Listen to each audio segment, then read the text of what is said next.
Best moral stories. Venkanna పాలెంలో జమీందారు భూపతి గారి దగ్గర చాలా మంది పనివారు పనిచేస్తూ ఉండేవారు. జమీందారు గారి ఆవులు గేదెలు చూసుకోడానికి రాజు అనే పాలేరు ఉండేవాడు.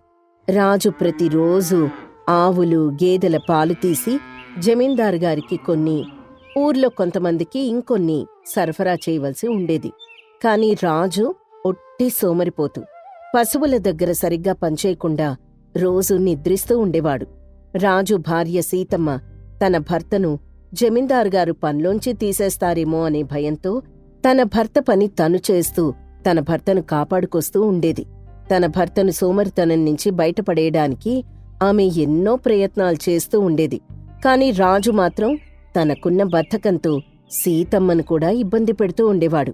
ఒకరోజు రాజు నిద్రపోతూ ఉండగా సీతమ్మ రాజుతో, ఏమయ్యా, ఇలా పొద్దెక్కేదాకా పడుకుంటే పశువుల దగ్గర ఎవరు పనిచేస్తారు? త్వరగా లేచి పాల్తీ, జమీందారు గారికి పాలు తీసుకెళ్ళాలి. జమీందార్ గారికి నిన్న పాలు ఎక్కువగానే ఇచ్చాను సీత. అవి ఈ రోజు కూడా సరిపోతాయి. నన్ను కాసేపు పడుకోనివ్వు. నువ్విలా బద్ధకంతో నీ పని మానేస్తూ ఉంటే ఈ విషయం జమీందారు గారికి తెలిసిందంటే నీ పని పోయి రోడ్డున పడతావు. నువ్వు సమయానికి పాలు తీయక పశువులు చాలా ఇబ్బంది పడుతున్నాయి. అలా పశువుల్ని ఇబ్బంది పెట్టడం మహాపాపం అయ్యా. ఈ విషయం జమీందారు గారికి తెలిస్తే నిన్ను పనిలోంచి తీసేస్తారు. అప్పుడు మనం ఎలా బతుకుతాం? నీ మొగుడి పేరు రాజే. రాజు నిన్ను రాణిలా చూసుకుంటాడు. నువ్వేం భయపడొద్దు. అబ్బో, రాజు పేరుకే రాజు, చేసేది పాలేరు పని. అసలు పాలేరుకి రాజు అని పేరు పెట్టింది ఎవరో? రాజు నిద్రలేచి మంచంలో కూర్చొని ఇలా అంటాడు, నేనెప్పటికైనా రాజునవుతానని మా నాన్న నాకు రాజు అని పేరు పెట్టాడే. ఇలా పొద్దెక్కేదాకా పడుకునే బద్ధకస్తుడివి నువ్వు రాజు ఎలా అవుతావు అనుకుంటున్నావు? ఎప్పుడు చూసినా నిద్రపోతూ ఉంటావు, పని పాటు చెయ్యవు. రాజవుతాడంట రాజు. ఎందుకే సీత అంతలా నా మీద కోప్పడుతున్నావు? ఏదో కాస్త నల్తగా ఉండి కాసేపు పడుకున్నాను. నీకు ప్రతిరోజు నల్తగానే ఉంటుంది. ఆ పశువుల దగ్గర శుభ్రం చేయలేక నేను నలిగిపోతున్నాను. ఇంతలో అక్కడికి మరొక పాలేరు రాజయ్యొచ్చి బయట్నుంచి పిలుస్తాడు, రాజూ, రే రాజు. సీతమ్మ రాజు ఇద్దరూ బయటికొస్తారు. రే రాజు, నిన్ను జమీందారు గారు వెంట పెట్టుకుని తీసుకురమ్మన్నారు. త్వరగా బయలుదేరు.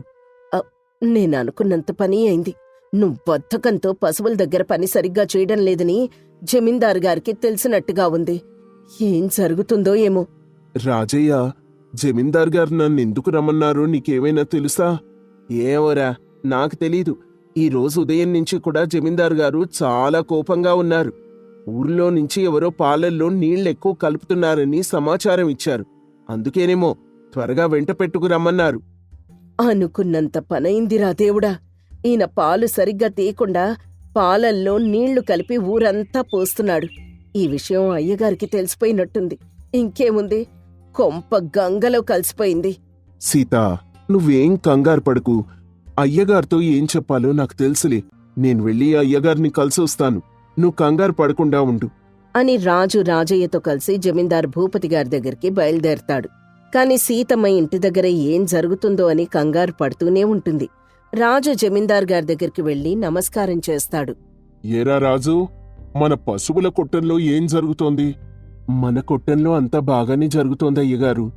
పశువుల పాక మొత్తం శుభ్రంగా ఉంటుందా? వాటికి సమయానికి మేత వేస్తున్నావా? పాలు సరిగ్గా తీస్తున్నావా? ఊళ్ళో జనానికి పాలెలా పోస్తున్నావు? అయ్యగారు, పశువుల పాక నేను ప్రతిరోజూ శుభ్రం చేస్తూనే ఉన్నాను. వాటికి ప్రతిరోజు మన పొలం నుంచి పచ్చగడ్డి తీసుకొచ్చి మరీ మేత వేస్తున్నాను. ఊళ్ళో అందరికీ చక్కని చిక్కని పాలను అందిస్తున్నాను. నువ్వు అన్ని పనులు సక్రమంగా చేస్తే ఇక్కడ ఇంతమంది నీ మీద ఇన్ని అభియోగాలు ఎలా వేస్తున్నారు? నా మీద అభియోగాలా? రామరామ, నేనే పాపం ఎరగనయ్యగారు. రాజలా అనేసరికి భూపతి రాజయ్యని పిలుస్తాడు. రాజయ్య, నువ్వు రాజు ఇంటి దగ్గర చూసిన విషయం ఏంటి? అయ్యా, నేను వెళ్లేసరికి ఇతని భార్య రాజుని పని సరిగ్గా చేయడం లేదని, తనొక్కతే పని చేసుకోలేకపోతోందని వాదిస్తోంది. ఎరా రాజు, పని మొత్తం నీ భార్యతో చేయిస్తూ నువ్వే చేస్తున్నా అని చెప్తున్నావా? అని పక్కనున్న మరొక వ్యక్తిని పిలుస్తారు. శంకరయ్య, రాజు మీద నీ అభియోగమేంటి? అయ్యగారు, ఇతగాడు నాకిచ్చే పాలల్లో పాల శాతం కంటే నీటి పరిమాణమే ఎక్కువ ఉంటుందండి అయ్యా. పైగా 2-3 రోజులకు ఒకసారి పాలు పోస్తున్నాడు. ఏరా రాజు, దీనికేమంటావు? మన దగ్గరున్న పశువులు పాలధికంగానే ఇస్తున్నాయి కదా, మరి వీళ్ళకి 2-3 రోజులకు ఒకసారి పాలెందుకు పోస్తున్నావు? ప్రతిరోజు ఎందుకనివ్వడం లేదు అని భూపతిగారు గట్టిగా అడుగుతారు. రాజు సమాధానం చెప్పకుండా మౌనంగా ఉండిపోతాడు. ఏరా రాజు, ఏం మాట్లాడకుండా అలా ఉండిపోయావంటే నీ మీద వచ్చిన అభియోగాలన్నీ నిజమేనన్నమాట. అయితే నీకు శిక్ష విధించక తప్పదు. ఇంతలో అక్కడికి సీతమ్మ పరిగెత్తుకుని వస్తుంది. అయ్యగారు, ఇన్నాళ్లుగా మిమ్మల్ని నమ్ముకొని ఇక్కడే పడున్నాం. తొందరపడి మా కుటుంబాన్ని కష్టాల పాలు చేయకండి. ఈ ఒక్కసారికి నా ముఖం చూసి మా ఇంట ఇన్ని మన్నించండి. మళ్ళీ ఇటువంటి తప్పు జరగకుండా నేను చూసుకుంటాను అని ప్రాధేయపడుతుంది. భూపతి సీతమ్మను చూసి జాలిపడి, ఏరా రాజు, చూసావా, నిన్ను నమ్ముకొని నీతో వచ్చిన నీ భార్యను ఎన్ని కష్టాలు పెడుతున్నావో. నీ భార్య ముఖం చూసి ఈసారికి నిన్ను మన్నిస్తున్నాను. ఇకనైనా బుద్ధిగా నడుచుకో అని మందలించి వదిలేస్తాడు. సీతమ్మ, రాజు జమీందారు గారికి నమస్కారం చేసి అక్కడి నుంచి వెళ్ళిపోతారు. ఇంటికొచ్చిన తర్వాత సీతమ్మ రాజుతో ఇలా అంటుంది. ఏవయ్యా, ఇకనైనా నువ్వు నీ సోమరితనాన్ని వదిలిపెట్టి బుద్ధిగా పనిచేసుకో. లేకపోతే ఈసారి జమీందారు గారు మనల్ని క్షమించరు అని సీతమ్మ చెప్తూ ఉండగా రాజు వెళ్లి మంచం మీద పడుకుంటాడు. నేనింత చెప్తున్నా నా మాట పట్టించుకోకుండా వెళ్లి మళ్ళీ పడుకుంటున్నావేంటి? పశువుల దగ్గర పని ఎవరు చేస్తారు? సీతమ్మ మాట్లాడుతూ ఉంటే రాజు పట్టించుకోకుండా అటువైపు తిరిగి పడుకుంటాడు. సీతమ్మ కోపం వచ్చి, ఇక నీతో వేగడం నా వల్ల కాదు. నేను మా పుట్టింటికి వెళ్ళిపోతున్నాను. నువ్వు పడుకుంటావో పనే చేస్తావో ఇక నీ ఇష్టం.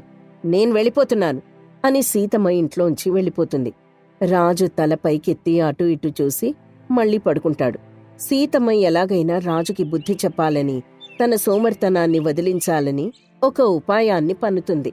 అర్ధరాత్రి సమయంలో సీతమ్మ నెమ్మదిగా వచ్చి రాజు మంచం కింద దాక్కుని గొంతు మార్చి రాజుని పిలుస్తుంది. రాజూ, ఏరా రాజు. రాజు నిద్రమత్తులో ఉండి ఇలా అంటాడు. ఎవరది? ఓహ్, ఏ పనున్నా రేపు మధ్యాహ్నం రండి, ఇప్పుడు కుదరదు. రాజు, నేను నిన్ను తీసుకుపోవడానికొచ్చాను. రారా, నిన్ను తీసుకుపోతాను. ఇప్పుడు రావడం కుదరదని చెప్పానా? రేపురా.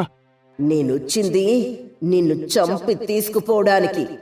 నా దగ్గరే నీ సోమర్తనాన్ని ప్రదర్శిస్తావా అని గట్టిగా అనేసరికి రాజు ఉలిక్కి పడలేచి కంగారు పడుతూ, ఎవరు ఎవరు అని 4 వైపులా చూసి ఎవరూ కనిపించకపోయేసరికి, ఎవరు ఎవరు నన్ను పిలిచింది? నేన్రా, గోమాతను. అంటే మా దగ్గర ఉన్న ఆవుల్లో ఒకదానివా? మూర్ఖుడా, నేను గోజాతి మొత్తానికి తల్లిని. నీ దగ్గరున్న ఆవుల్ని, గేదెల్ని నువ్వు సరిగ్గా పట్టించుకోక వాటిని ఇబ్బంది పెడుతున్నావు. నువ్వు వాటికి సమయానికి పాలు తీయక, సమయానికి మేత వేయక వాటిని ఇబ్బంది పెడుతున్నావు. మమ్మల్ని కాపాడమని ఆ మూగజీవాలు నన్ను ప్రార్థించాయి. అందుకే నిన్ను చంపి తీసుకుపోదామని వచ్చాను. అవి బాగుండాలంటే నన్ను చంపడం ఎందుకు?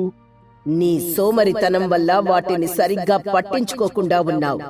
నిన్ను చంపి తీసుకుపోతే నీ స్థానంలో మరొకరొచ్చి ఆ పశువుల్ని చూసుకుంటారు. నీ సోమరితనం తట్టుకోలేక నీ భార్య కూడా నిన్ను వదిలిపెట్టి వెళ్ళిపోయింది. ఇక నువ్వుండి ప్రయోజనం లేదు. అందుకే నిన్ను చంపి తీసుకుపోవడానికొచ్చాను. తల్లి, ప్రాధేయపడ్డానికి నా భార్య కూడా ఇంట్లో లేదు. ఈ ఒక్కసారికి నన్ను మన్నించి నాకు మరొక అవకాశం ఇప్పించు. ఇక మీదట ఏ తప్పు జరగకుండా నేను చూసుకుంటాను. కుదరదు. నిన్ను భరించడం ఇక నా వల్ల కాదు. నిన్ను చంపాల్సిందే. తల్లి, నువ్వు నాకు కనిపించటం లేదు కాని నువ్వెక్కడున్నా నీకు నా 100,000,000 వందనాలు. ఇదే నా చివరి తప్పుగా భావించి నాకొక అవకాశం ఇప్పించు. ఇక మీదట ఎటువంటి తప్పు జరగదు. ఒకవేళ తప్పు చేస్తే తక్షణం వచ్చి నన్ను పట్టుకుపో. కాని ఒక్కసారికి మన్నించి ఒక అవకాశం ఇప్పించు తల్లి అని ప్రాధేయపడతాడు. సరే, ఇదే నీకు ఆఖరి అవకాశం. రేపటి నుండి సూర్యోదయానికి ముందుగానే పశువులకు పాలు తీసి ఊళ్ళో జనాలకి చిక్కని పాలు సరఫరా చేసి పచ్చని గడ్డిని తీసుకొచ్చి పశువులకు మేతగా వేయాలి. వీట్లో ఏ ఒక్క పని చేయకపోయినా వరుస క్రమం తప్పినా మరుక్షణమే నీ ప్రాణం దానంతటా అదే పోతుంది. అర్థమైందా? అలాగే తల్లి, నువ్వు చెప్పింది తూచా తప్పకుండా పాటిస్తాను. ఈ ఒక్కసారికి నన్ను మన్నించి క్షమించి ఆదరించగలవు. సరే, ఈ రోజు మనశ్శాంతిగా పడుకో. రేపటి నుంచి క్రమం తప్పకుండా చెప్పిన పని చెప్పినట్టుగా చేయాలి. లేకపోతే నీ అవసరం లేకుండానే నీ ప్రాణం గాల్లో కలిసిపోతుంది. అలాగే తల్లి, ఇక మీదట ఏ తప్పు జరగకుండా పనిచేస్తాను. ఇక నేను వెళ్తున్నాను. నా మాట మర్చిపోవద్దు. అలాగే తల్లి, మర్చిపోను. అని రాజు మళ్ళీ నిద్రపోతాడు. రాజు నిద్రపోయిన తర్వాత సీతమ్మ నిదానంగా మంచం కింద నుంచి బయటికొచ్చేస్తుంది.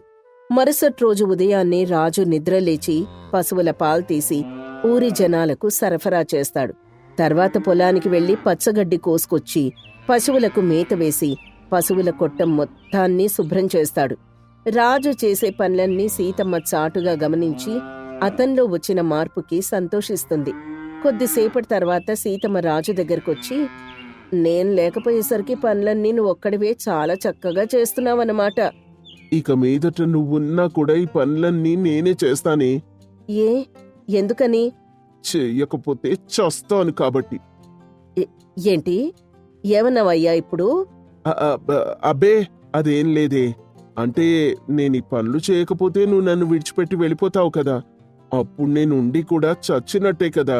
సీతమ్మ రాజు కంగారుని అర్థం చేసుకొని తనలో వచ్చిన మార్పుకి సంతోషపడుతుంది. ఆ రోజు నుంచి రాజు తన సోమరితనాన్ని పూర్తిగా విడిచిపెట్టి గోమాతకు భయపడుతూ చక్కగా అన్ని పనులు చేస్తూ తన జీవనాన్ని కొనసాగిస్తాడు. రామాపురం చాలా అందమైన గ్రామం. చుట్టూ పొలాలు, పక్కనే నదీ ప్రవాహం, చెట్లు చేమలు అన్నీ కలగలిపి సుందరమైన గ్రామం.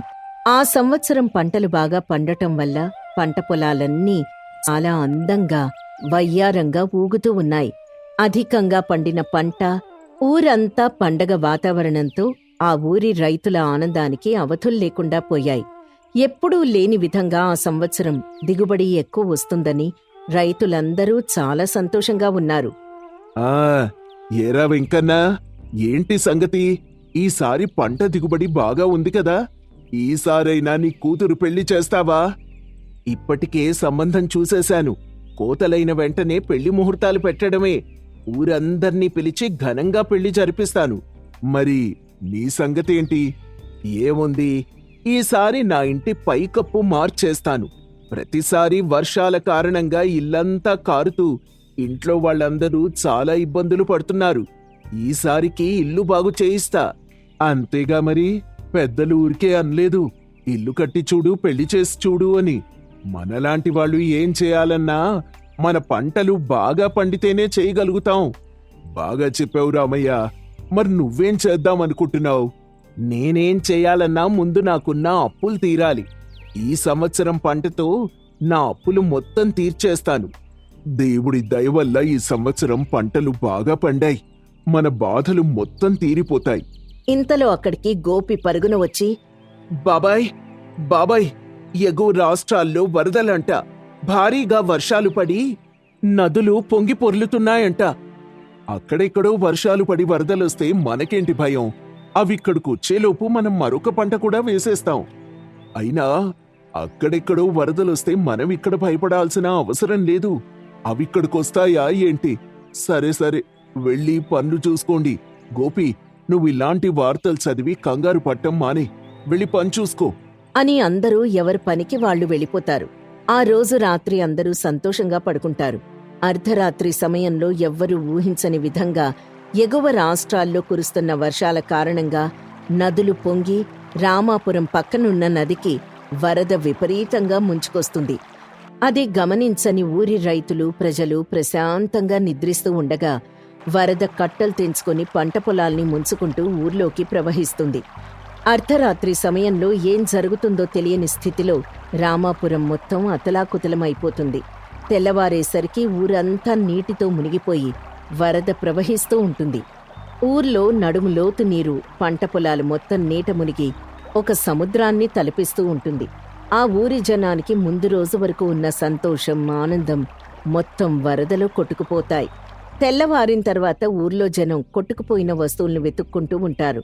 3 రోజుల తర్వాత వరద కుదుటపడి నీరు ప్రశాంతంగా ప్రవహిస్తూ ఉంటుంది. ఊళ్ళో నీరు మొత్తం పోయి బురద మిగులుతుంది. అది చూస్తూ రైతులు దుఃఖంతో, ఈ సంవత్సరం పంట బాగా పండింది, దిగుబడి ఎక్కువగా వస్తుందని ఎంతో సంతోషంతో నా కూతురికి పెళ్లి సంబంధం కూడా చూశాను. ఈ సంవత్సరం పెళ్లి చేయాలనుకున్నాను. నా ఆశలన్నీ అడియాసలైపోయాయి. నా ఇంటి ఆనందం వరదలో కొట్టుకుపోయింది. నేను నా ఇంటి పైకప్పు బాగు చేయాలనుకున్నాను. అసలిప్పుడు ఈ ఇల్లే లేకుండా పోయింది. ఇక పంట సంగతి చెప్పనవసరం లేదు. పంట పొలాల్లో గట్లు మొత్తం తెగిపోయి సరిహద్దులన్నీ ఏకమైపోయాయి. నేను అప్పులు తీరుద్దామనుకున్నాను, కానీ కోలుకోలేని విధంగా అప్పుల పాలైపోయాను. నేను మీకు ముందుగానే చెప్పాను, ఎగువ రాష్ట్రాల్లో వరదలు ఎక్కువయ్యాయని. మీరు నా మాటలు పట్టించుకోకుండా నిర్లక్ష్యం చేశారు. ఇప్పుడు మన పంటలు, మన ఊరు సైతం నీట మునిగిపోయింది. ఇక మీదటైనా అందరం ఒక మాట మీద ఉండి మన ఊరికొచ్చే ఉపద్రవాల నుండి మనల్ని మనం రక్షించుకుందాం అన్నాడు గోపి. వారి వద్దకు ఒక ముసలావిడ వచ్చి ఇలా చెప్తుంది. ఈ సంవత్సరం మన ఊరికి అదృష్టం కలిసి రాలేదు. పంటలు బాగా పండినా కూడా వరదల కారణంగా మొత్తం నష్టపోయాం. ఇప్పుడైనా మనందరం మేల్కొని ఇక మీదట ఇలాంటి ముప్పు రాకుండా ముందు జాగ్రత్త చర్యలు తీసుకోవాలి. ఊరి జనం మొత్తం కలిసికట్టుగా తెలివిగా ఆలోచించి రాబోయే ముప్పుని ముందుగా గ్రహించి మన ఊరిని రక్షించుకోవాలి. నువ్వు చెప్పేది బాగుంది పెద్దమ్మా, కానీ ఏం చేయాలో పెద్దదానివి. నువ్వే ఒక మంచి సలహా ఇవ్వు. తప్పకుండా చెప్తాను, కానీ మీరందరూ కలిసికట్టుగా ఉండి ఈ కార్యక్రమం చేయాలి. అది ఏ ఒక్కరితోనూ అయ్యే పని కాదు. అందరం కలిసి ఉంటేనే సాధించగలుగుతాం. చెప్పు పెద్దమ్మా, తప్పకుండా చేస్తాం. మన ఊరు బాగు కోసం, మన పిల్లల భవిష్యత్తు కోసం మేమేమైనా చేయడానికి సిద్ధంగా ఉన్నాం. ఊరి జనం అందరూ చేస్తామన్నట్టుగా నినాదాలు చేస్తారు. అప్పుడు పెద్దమ్మ అందర్నీ ఒక దగ్గరికి తీసుకొచ్చి ఊరి బాగోగుల గురించి ఇలా చెప్తుంది. మన ఊరికి నదీ ప్రవాహం రాకుండా ఉండడానికి ప్రస్తుతం ఉన్న కట్ట బలంగా లేదు. కాబట్టి నదీ ప్రవాహం తగ్గగానే కట్ట పక్కగా నదీ ప్రవాహాన్ని తట్టుకునేలా పెద్ద గోడని అడ్డుగా నిర్మించాలి. ఇది ఏ ఒక్కరు చేయాలనుకున్నా అవ్వదు. కాబట్టి ఊరి వాళ్ళం అందరం కలిసికట్టుగా పనిచేసి ఆ గోడను నిర్మించగలిగితే రాబోయే ముప్పుని ముందుగా అరికట్టుకోగలుగుతాం. నిజమే పెద్దమ్మా, నువ్వు చెప్పింది సబబుగానే ఉంది. కానీ అంత పెద్ద గోడ నిర్మించాలంటే చాలా డబ్బు ఖర్చవుతుంది. ఇప్పుడు మన ఊరికి జరిగిన నష్టంతో పోల్చుకుంటే ఆ పెట్టే ఖర్చు పెద్ద మొత్తం ఏమీ కాదు. ఇలా ప్రతిసారి వరదలకి మన ఊర్ని బలిచ్చే కన్నా ఒక్కసారి బలమైన గోడ నిర్మించుకోగలిగితే చాలా కాలం వరకు మన ఊరికి ఎటువంటి నష్టం వాటిల్లదు. అందుకే ఇదొక్కరితో అయ్యే పని కాదు, ఊరంతా కలిసికట్టుగా చెయ్యాలని చెప్పింది. మన ఊరు బాగుంటేనే కదా మన రేపటి తరాల వారు బావుండేది. పెద్దమ్మ చెప్పింది మంచి ఉపాయం. కాబట్టి ఊరంతా తలో చెయ్యి వేసి గోడని బలంగా నిర్మిద్దాం. ఇక మీదటైనా మనందరం తెలివిగా ఆలోచించి సరైన నిర్ణయం తీసుకుందాం. అలాగే పంట పొలాలకు బలమైన గట్లు కూడా నిర్మించుకుందాం. సరిహద్దులు చెదిరిపోకుండా రాతి గట్లు ఏర్పాటు చేద్దాం. వరద నీరు ఊర్లోకి రాకుండా పంట పొలాల పక్కగా చిన్న చిన్న పంట కాలువలు నిర్మిద్దాం. ఊర్లోకొచ్చే నీరు పంట కాలువల గుండా నదిలోకి వెళ్లే విధంగా ఏర్పాటు చేసుకుందాం. పెద్దమ్మ సలహాతో ఊరు మొత్తం తెలివిగా ఆలోచించి ఊరికి చుట్టుపక్కల కట్టుదిట్టమైన ఏర్పాట్లు చేయాలని నిర్ణయించుకుని అందరూ గ్రామాధికారిని కలుస్తారు. గ్రామాధికారి అన్నీ పరిశీలించి, మీరు చెప్పింది చాలా బావుంది. మీరు చెప్పినట్టుగానే మన ఊరిని రక్షించుకోవడానికి అన్ని కట్టుబాట్లు చేద్దాం. కానీ ఇదంతా చేయాలంటే చాలా ఖర్చవుతుంది. నదిలో గోడ నిర్మాణం జరగాలంటే చాలా సమయం పడుతుంది.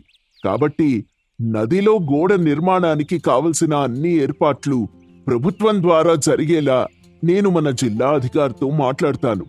మనం మన పంట పొలాలు, మన ఊరి చుట్టూ తీయవలసిన పంట కాలువల గురించి ఆలోచిద్దాం. నేను రేపే జిల్లాధికారిని కలిసి మన పరిస్థితి ఆయనకి వివరిస్తాను. తప్పకుండా ప్రభుత్వ సహకారం మనకు అందుతుందని ఆశిద్దాం. అందరూ కూడా ప్రభుత్వ సహకారం కోసం దేవుణ్ణి ప్రార్థిస్తారు. చెప్పినట్టుగానే గ్రామాధికారి జిల్లాధికారిని కలిసి రామాపురం పరిస్థితిని వివరిస్తాడు. జిల్లా అధికారి పెద్ద మనసుతో రామాపురానికి నదిలో గోడ నిర్మాణానికి కావలసిన అన్ని ఏర్పాట్లు చేయడానికి అనుమతులు అందిస్తాడు. ఆ వార్త గ్రామాధికారి రామాపురం వచ్చి అందరికీ తెలియజేస్తాడు. మీ అందరికీ శుభవార్త తెచ్చాను. మన ఊరి పరిస్థితులను జిల్లా అధికారికి పూర్తిగా వివరించాను.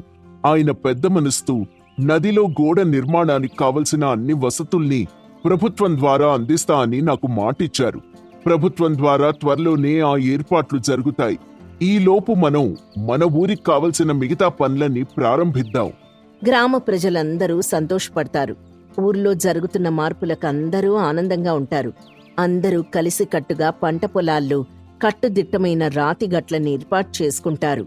నదిలో నుంచి నీరు ఊర్లోకి రాకుండా పంట పొలాల చుట్టూ చిన్న చిన్న పంట కాలువల్ని ఏర్పాటు చేసుకుంటారు. ఇంతలో ప్రభుత్వం నుంచి అన్ని వసతులు సమకూరి నదిలో గోడ నిర్మాణానికి కావలసిన అన్ని పనులు జోరుగా సాగుతాయి. 6 నెలల్లో అన్ని పనులు పూర్తయిపోతాయి. గ్రామాధికారి గ్రామంలో సభ ఏర్పాటు చేసి గ్రామ ప్రజలందర్నీ సమావేశపరుస్తాడు. ప్రజలారా, మనందరం అనుకున్నట్టుగానే మన ఊర్లో అభివృద్ధి కార్యక్రమాలన్నీ కూడా వేగంగా జరిగాయి. నదిలో గోడ నిర్మాణం మనకు భారం కాకుండా ప్రభుత్వ సహకారం కూడా అందింది. ఇక మీదట మనకు మన ఊరికి వరదల నుండి ఎటువంటి ప్రమాదం ఉండదు కాబట్టి రైతులందరూ నిర్భయంగా మళ్లీ వ్యవసాయం చేసుకోవచ్చు. ఈ సంవత్సరం వచ్చిన వరదల వల్ల అందరి ఆశలు అడియాశలయ్యాయి. ఇక మీదట అటువంటి భయం లేకుండా నిర్భయంగా వ్యవసాయం చేసుకోవచ్చు. అవును, మొన్నటి వరదలు చాలా నష్టాన్ని కలిగించాయి. మన రైతు కుటుంబాల్లో చాలా సమస్యలు లేవనెత్తాయి. ఓ తండ్రి తన కూతురు పెళ్లి చేయలేకపోయాడు. ఓ రైతు తన ఇంటిని పోగొట్టుకున్నాడు. ఇంకో రైతు అప్పుల్లో మునిగిపోయాడు. ఇలా చెప్పుకుంటూ పోతే ప్రతి ఇంటికి ఒక కష్టం ఉంది. ఇక మీదట ఇటువంటి ఉపద్రవాలు మన ఊర్ని తాకకుండా ముందుగా మనం జాగ్రత్త పడాలి. గ్రామ సభ ముగిసిన తర్వాత రైతులందరూ వారి వారి వ్యవసాయాల్ని తిరిగి ప్రారంభించారు. రోజులు గడుస్తూ ఉన్నాయి. ఈ సంవత్సరం కూడా పంట బాగా పండింది. కానీ రైతుల మనసుల్లో ఆనందం లేదు. చంద్రయ్య, ఈసారి పంట బాగానే పండినట్టుగా ఉంది. అవును, ఆ దేవుడి దయవల్ల ఈ సంవత్సరం పంట బాగా పండింది. మరి ఎందుకలా దిగులుగా ఉన్నావు? ఎందుకో నీకు తెలీదా? గత ఏడాది కూడా పంట ఇలానే చాలా బాగా పండింది. కాని కంచంలో అన్నం నోటికి అందనట్టుగా పండిన పంట ఇంటికి రాకుండానే నీటి పాలయింది. పంట బాగా పండింది, మన బాధలు తీరిపోతాయని అందరం చాలా సంతోషపడ్డాం. కాని మన ఆశలన్నీ నీటిలో కొట్టుకుపోయాయి. అందుకే ఈ సంవత్సరం పంట బాగా పండినా కూడా సంతోషపడలేకపోతున్నాను. నిజమే, గత ఏడాదిని తలుచుకుంటే ఇంకా భయంగానే ఉంది. ఇంతలో అక్కడికి గోపి మళ్లీ పరిగెత్తుకొస్తాడు. బాబాయ్, మళ్లీ ఎగువ రాష్ట్రాల్లో వర్షాలు విపరీతంగా పట్టం వల్ల వరదలు నదుల్ని ముంచుకుంటూ వస్తున్నాయి. అటుగా వెళ్తున్న ముసలమ్మ వీరి మాటలు విని, "హ, మీరేవీ భయపడకండి. గతేడాది నదిలో గోడలేదు కాబట్టి వరదలు ఊర్ని ముంచాయి. ఈసారి అలా ఏం జరగదు. మీరేం కంగారు పడకండి." కంగారు పడకుండా ఎలా ఉంటాం పెద్దమ్మా? ఈ రోజు గడిస్తే గాని ఏమీ చెప్పలేవు.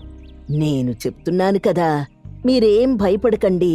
ఈసారి మన పంటకొచ్చిన కష్టమేవీ లేదు. నీ నోటి చలవ వల్ల మన పంటకేమీ జరగకపోతే అంతే చాలు. ఆ రోజు రాత్రి రైతులెవ్వరూ నిద్రపోలేదు. అందరూ కళ్ళు కాయలు కాచేలా నదివైపే చూస్తూ తెల్లవార్లు మేలుకోవతోనే ఉన్నారు. తెల్లవారిన తర్వాత రైతులందరూ నదిలో నిర్మించిన గోడ దగ్గరికెళ్లి చూశారు. అందరూ ఆశ్చర్యపోయారు. వరద విపరీతంగా నదిలో పారుతోంది. నదిలో నిర్మించిన గోడ బలంగా ఉండడం చేత నీటిని ఊరివైపు రాకుండా అడ్డుకుంది. రైతుల ఆనందానికి హద్దుల్లేకుండా పోయాయి. పైనున్న దేవుడు కరుణించాడు. మన కష్టం వృధా కాలేదు. నదిలో నిర్మించిన గోడ మన ఊర్ని గట్టిగా కాపాడింది. లేదంటే ఈ పాటికి ఊరంతా కొట్టుకుపోయేది. అవును, మన కష్టం ఫలించింది. మన శ్రమ జయించింది. ఇక మన ఊరికి ఇప్పుడే కాదు, ఇంకెప్పుడు ఏ రకమైన వరదలొచ్చినా మన పంట పొలాలకు మన ఊరికి ఏమీ జరగదు. రైతులందరూ ఆనందంతో ఉండగా అక్కడికి గ్రామాధికారి వస్తాడు. నదిలో నిర్మించిన గోడని పరిశీలించి రైతుల వద్దకొచ్చి, ఇక మీదట మనకు మన గ్రామానికి వచ్చిన కష్టమంటూ ఏమీ లేదు. ఎందుకంటే ప్రతి సంవత్సరం వరదల వల్ల మన గ్రామం ఎంతో నష్టపోతోంది. మన ఊరి ప్రజలు తెలివితేటలు ఉపయోగించి నదిలో నిర్మించిన గోడ వలన మన ఊరు చెక్కు చెదరకుండా ఉంది. చుట్టుపక్కల గ్రామాల వారు మన గ్రామాన్ని తెలివైన గ్రామంగా కొనియాడుతున్నారు. దీనికంతటికీ కారణం మనందరి సమిష్టి కృషి. గ్రామంలో రైతులందరూ ఎంతో సంతోషంగా ఉంటారు. పంట దిగుబడి బాగా వస్తుంది. వెంకన్న పంట చేతికి రాగానే తన కూతురు పెళ్లి ఘనంగా జరిపిస్తాడు. చంద్రయ్య తన ఇంటిని నూతనంగా నిర్మించుకుంటాడు. రామయ్య తన అప్పులు తీర్చేసి గర్వంగా జీవిస్తాడు. ఇలా ఊరి జనమందరూ వారి వారి కష్టాల నుంచి గట్టెక్కి సంతోషంగా జీవిస్తారు.